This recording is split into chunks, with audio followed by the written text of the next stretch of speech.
Bonsoir les amis, bienvenue sur Beaujolais & Co, le lieu où on parle Beaujolais, vin et accessoirement vin du Beaujolais. Je m'appelle Médéric et je suis un des deux cofondateurs de ce site.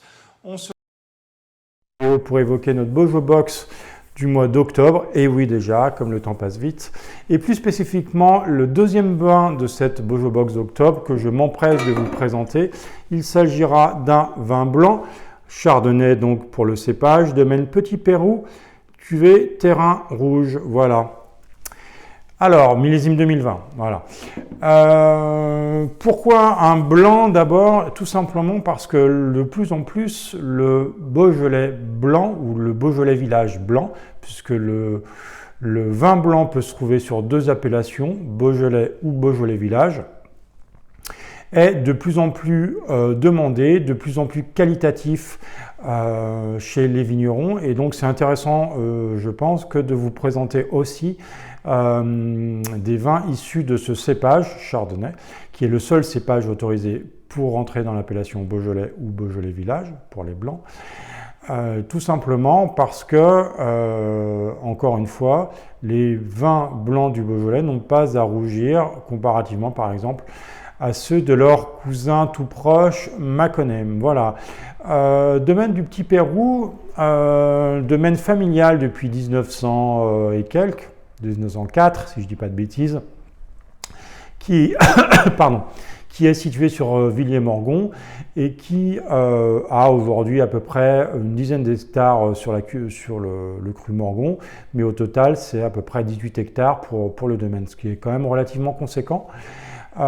C'est un domaine aussi qui a été relativement précurseur de la mise en bouteille au domaine, donc c'est à noter.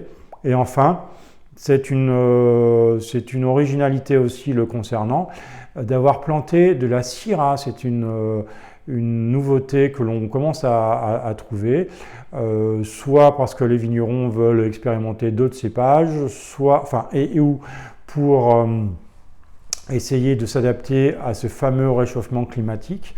En tout cas, dès 2013, le domaine Petit Pérou, emmené désormais par le fils Hugo Thévenet, a planté de la Syrah et propose une cuvée de Syrah qui est particulièrement délicieuse. On vous propose de retrouver le commentaire qu'on en a fait sur notre site Instagram, entre autres. Voilà. Alors, cette cuvée de Chardonnay, on va la déguster ensemble, bien évidemment. Donc, toujours un verre avec un contenant relativement grand, voilà. Pas trop de vin dans le verre, hein, on le remplit à peu près d'un tiers pour pouvoir faire en sorte que le vin s'exprime le plus agréablement possible et le plus complètement possible. Ici, une couleur or, brillante, qui renvoie bien la lumière. C'est une expression que j'aime beaucoup, renvoyer la lumière, mais en même temps, voilà, assez chatoyante. On a plaisir à admirer le vin dans son écrin, tout simplement, qui est le verre aujourd'hui.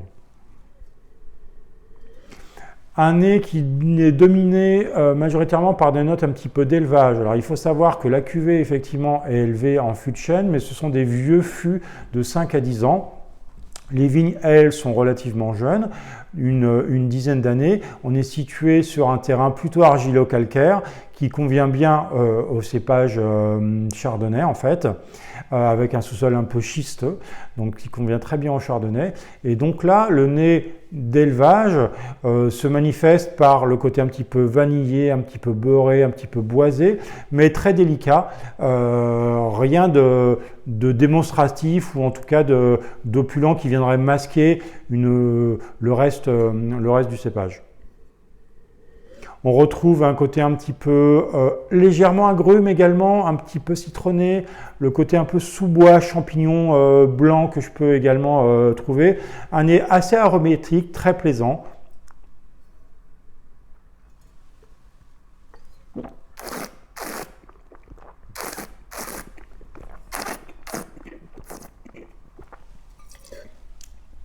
Alors, je redis, quand vous dégustez le vin, ne pas hésiter à grumeler, donc à ingérer de l'oxygène pour aider encore une fois à ce que le vin s'exprime, et puis le mâcher comme si vous mâchiez un aliment, ce qui permet de le faire circuler le plus complètement dans le palais.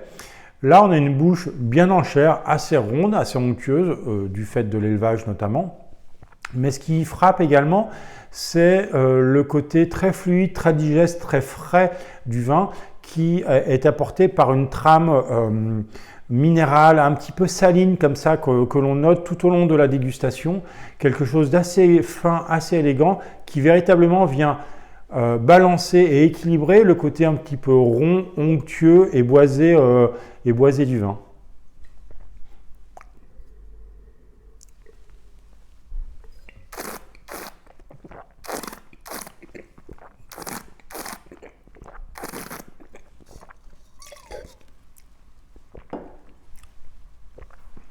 C'est un vin qui se déguste autour de 10-12 degrés, hein, qui est plutôt sur ce type de température-là, qui reste assez léger en termes d'alcool. Hein, on est à 12,5 sur un millésime 2020 qui était assez chaud.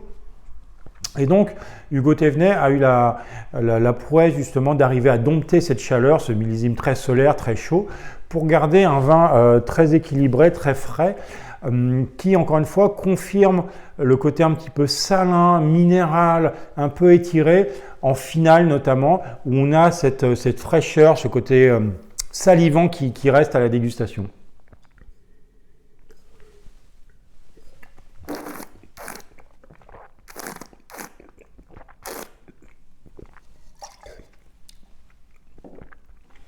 C'est un vin qui est très élégant, sans pour autant tomber dans le démonstratif, le technique ou le tape à l'œil. C'est un vin qui véritablement se laisse apprivoiser, dompter, goûter très facilement et qui n'a absolument pas à rougir d'une comparaison possible avec les chardonnays que l'on trouve dans le Mâconnais par exemple.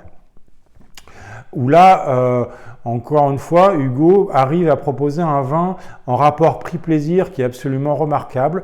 Et donc, véritablement, je vous invite à découvrir cette cuvée, bien évidemment, mais plus largement les Beaujolais blancs que les vignerons proposent, parce que véritablement, c'est un filon, si j'ose dire, d'avenir pour le Beaujolais, véritablement. En tout cas, nous, on y croit, et c'est pour ça qu'on voulait vous présenter cette cuvée.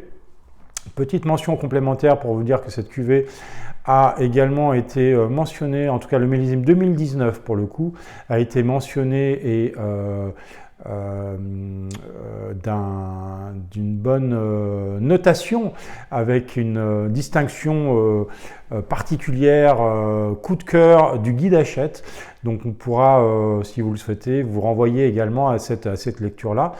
En tout cas ici, c'est la cuvée 2020 que nous dégustons pour notre plus grand plaisir et j'espère pour le vôtre.